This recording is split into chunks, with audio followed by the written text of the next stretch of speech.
us. They are actually it's the way they decriminalize it, right? So if you were a no, two-strike it's felon. not. No. 1 second, Jordan. No, it's not. See, there's a thing. I don't know.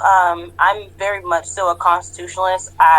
When I say I don't believe in the government being involved in most things, I mean that heavy-heartedly because it caused a lot of problems, and it wasn't illegal in the first place. They decided to make it illegal. Why did they do that? You guys are asking questions why the government does what it do. They don't do anything for us. There's no reason why they would make it illegal, and it was supposed to help us. And my other thing is, I don't know if you're religious or not, but I have religious beliefs, and those rights are protected in this country.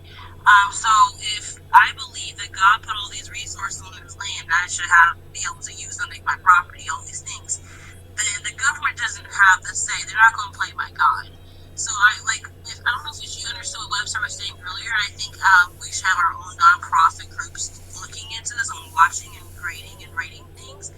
But once you get the government involved, it's not good. And if you're saying like these places where they legalize it and you're seeing all this homeless stuff going on and all this going on, where are they doing it? What are the policies? What is actually being done? And actually, I don't see any like hardcore evidence on certain things. And I want one of the co-hosts to go ahead and speak on that. We have a lot of new speakers who haven't gone yet, and maybe someone can address what Jordan was saying. And Jordan, I do not want you to think that I've been disregarding you, but when I'm saying about regulations, I know the government's a problem, and I don't trust them to tell me how to live my life. Well, what I was trying to say is the way they deregulated it. So when you deregulate a crime, right, and so you have a state like Mississippi that still has illegal, like a two-strike felon that's been caught dealing, let's say, cocaine or heroin or anything like that, and he's about to catch his third strike. You come over to Colorado, they completely remove those two felonies and allowed you to continue to do what you wanted to do without charging you for crimes. Ask him what a felony is. He doesn't know what that is when he defined. He didn't define. That's what brought other you harder have to drugs be in the into Constitution the area. It for wasn't that just word. marijuana. You look at the majority of the people right now, they're homeless. They're smoking crack and meth and shooting up heroin right in front of businesses.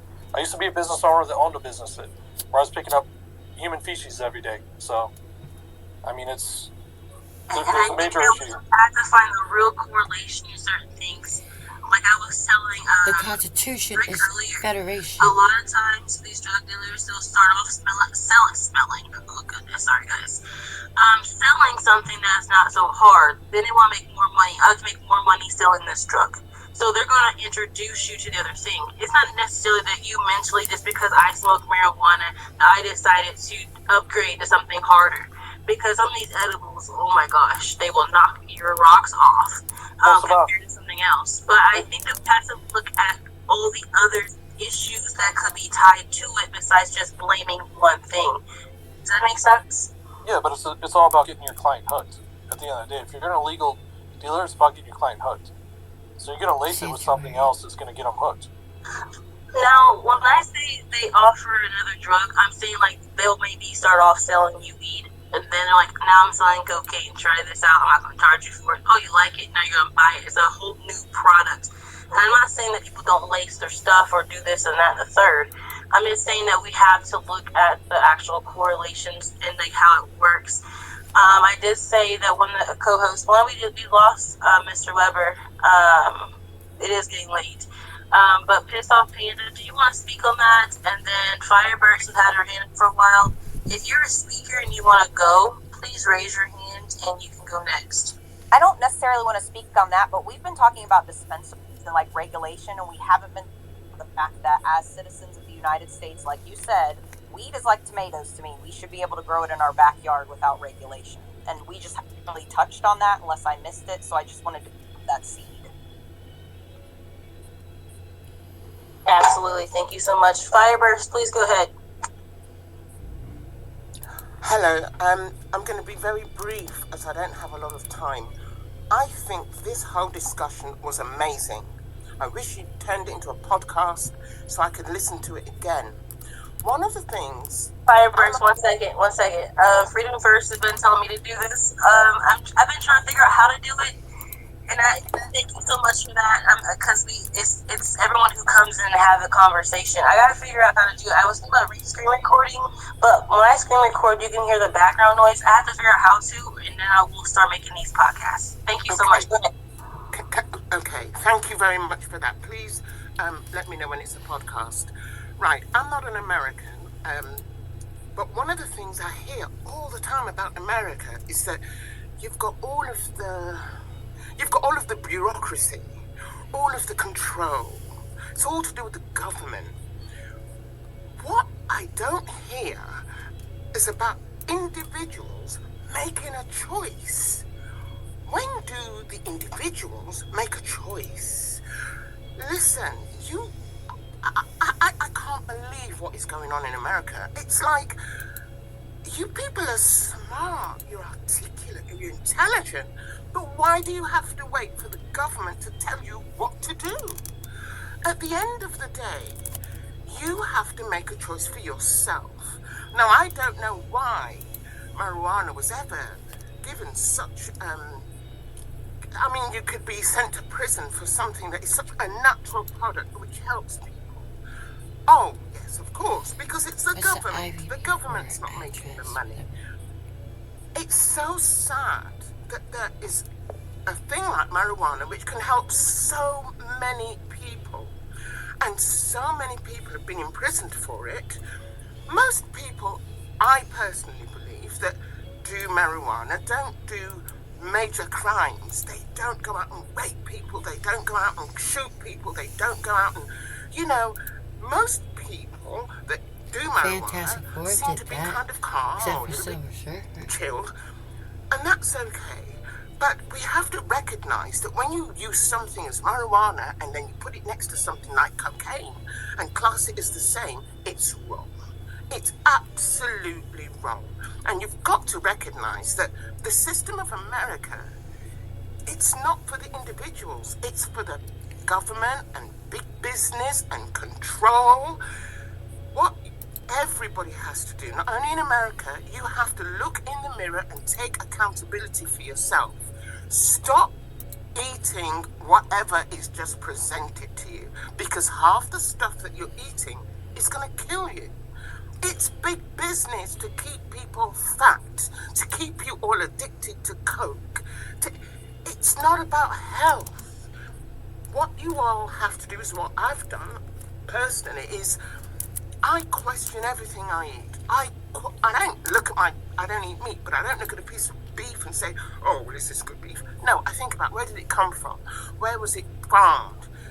If you have these animals that are tortured and then you eat tortured meat, it's not good for you. People have to start taking accountability for themselves. Stop listening to the governments, for one. And number two, decide for yourself. Have a healthier lifestyle. Half the food that you're eating is killing you, period. Please turn it into a podcast. I'm sorry I have to go. I've got to go to work. Thank you. No, I love you too. Thank you for sharing that. I want you all to think about this. I'm going to add on to something what she was saying. If you're telling people that they cannot regulate what kind of vaccine you put in your body, you don't put in your body, then how can you tell somebody what they put in their body when it comes to marijuana? No, I'm just saying, that's a question. I'm just saying, that's a question. Go ahead and then Constitution 1, 2, 3. Go ahead and then Constitution 1, 2, 3. I'm going to have, and we have some requests on deck. I'm going to Aaron to speak as well. Aaron to speak as well as this.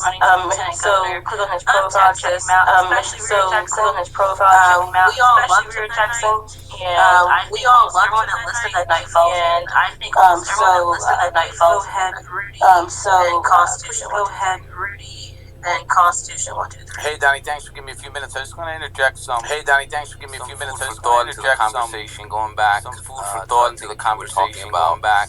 How marijuana was never talking about legal, and they made it. How marijuana was never illegal, and they made it illegal. From what I understand, it was And from what I understand, it was really popular as a recreational drug. When it started becoming really popular, you could say there were other drugs, but I think that's you could say there were other 30s or something. Mexicans started to bring it over in 30s or something. Mexicans started to bring it over. And then they started the propaganda against it, And then they started the propaganda against it, And they started to go into the music. And they started to go into a lot of the black jazz players. The music community using a lot of the black jazz players. So my thing is though. And so my thing is though, illegal back then, just because it wasn't that it's not a dangerous substance, because we have to understand that AIDS, because we have to understand that the culture, the population, and society, and modern culture right now, and society and modern society than it was way back then, much different than it was. Mexicans way back then bring it over and smoke a couple joints or whatever and show. Bring it over and smoke a couple joints or whatever and show. Oh no, I know it's been here, but I'm saying like this is when it began. Oh no, I know it's been here, but I'm saying like this is when it became, as far as I can tell, it became popular. It's been used medicinally forever. It's been used medicinally forever. Native Americans were using it for fun around the fire. Native Americans were using it for fun around the fire. Oh yeah, that too. Generally, back then, I'm speaking. It was here. Generally, back then, Native. It was here since the colonies first started. But we know they were using it to make hemp. So what I'm saying is, we're in a completely different society right now. We're in a we can't apply that different society right now. So we can't apply that society now. We have back then to children. We have now. We have that don't even grow up, people until their 30s, that don't even grow up shun responsibility until their 30s. We have this shun responsibility. So one question. So you're saying that it should be regulated. One question. So you're saying that it should does become legal, or you're saying it should if it does become legal, or you're saying it should be legal at all? What? I'm gonna go with Brother Errol was saying. It should be standardized. Brother Errol, there should be oversight. I don't agree. I agree with you. Oversight. I don't agree. I agree with you. What I'm all about. I'm a constitutionalist too. So what I'm all about. The less we involve government too. So the less we involve government, they should have a minimal role. The better in everything. They should have a minimal role. But it's not like marijuana's in an inalienable right. It's not like marijuana's in an inalienable right. Actually, there is the resources on earth. Actually, there are the religious rights on earth is under our religious rights. The stuff that was grown on this earth, the animals, our stuff that was grown on this earth, the animals, our property, under God. So it does infringe on rights and the religious rights. So it does infringe on rights and the religious rights. That's what you're going to believe. If you're a Christian, that's what you're going to believe. But I'm not trying to get that. Right, but I'm not trying to take a bigger picture view of it. In other words, take a bigger picture. The way our society, in other words, right now, the way our society is structured right now, this moment we're living in right now, this moment we're living in right now, where we generation. What happens where Democrats taking over? What happens with Democrats where we are right now? The rhinos. Where we are right now. To just say, all right, everybody, grow marijuana. Just start smoking. All right, everybody. Like we have to have some regulation. Like we have to have. The human brain, I think, doesn't even fully develop. The human brain, I think, doesn't even fully develop to about 25 years old. So I have a question then. So that's the case. A question then. So then, if my whole thing is personal choice. My whole thing is personal choice. My other thing is, and so my other thing is, we're constitutional. So if we're going to tell people what they can and can't put in our bodies. We're going to tell people what they can and can't put in our bodies. The government doesn't make decisions for us. The government doesn't make decisions. They need to leave us alone. So for me, I want to go back to the point where you said, I want to go back to the point where you said, well, it wasn't illegal, then it became illegal. Why did they make it in the first place? Ask questions. And why would they benefit from it in the first place? So they want to bring it back. Why would they benefit from it now? So they want to bring it back and have taken their land and they're propping up people. The federal government can come in and say, because the federal government can't come in and say, I'm taking it. I'm going to take your property. These banks, that's why when you go to dispensaries, there's an ATM in there. Because you can't get them, there's an ATM in there. Because you can't get them, you can't use your card. It's still illegal federally. Because it's still illegal federally. For the government to tell people what to do. Not okay. I don't understand to tell people what to do. I don't understand. I agree on that. No, but I don't think you're understanding. What I'm saying is morally and culturally. What I'm saying is morally it won't work if we just let it. If we just put no type of regulation or oversight on it, no type of regulation or oversight on it. I agree with everything as Brother Earl was saying. I agree with everything you're saying. just said. I'm saying if you look at society the way it is right now, if you look at society, marijuana is like right now. Marijuana is like you're gonna get 16, 17-year-old. You can get high. You're gonna get 16, 17-year-old kids getting high off their butts, and then I don't care what anybody says. If you get really high, I don't care what anybody says. Not even to mention, you get really high. Not even to mention quality, the strength of the marijuana that's out there. The quality, when I was strength of the marijuana that's out there. When I was getting marijuana shipped from I was getting marijuana shipped from Amsterdam, right? And we all know that they have basically the weed Olympics. We all know that they have basically the weed Olympics over there.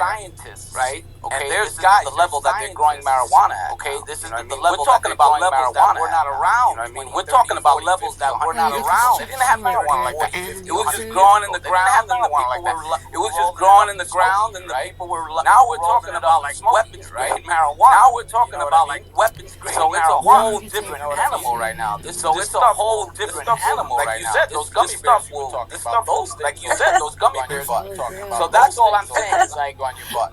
We gotta really look at it from every angle. We gotta really look at it from every substance that in the hands of ignorant or immature in the hands of can hurt or immature people. I'm all for everybody's rights. Others, so I'm all for everybody's rights. I'm just saying, anything and reckless people and ignorant will hurt others around them. So will hurt. That's the part that I'm worried about. That's why. That's the part that I'm worried about. That's why Rick was talking about. I mean, where my the brother. I wouldn't vote for it just because I know what I wouldn't vote for it just because I know what our. But under the right circumstances, you know what I mean. But under the right circumstances, the way brother. I know it's inevitable. So I'd rather. I know it's inevitable. Done right. So I'd rather have a station like he said, just like they have in the organization, like he said, in the film industry and all that, and what he was talking about, film industry and all that, and what he was talking.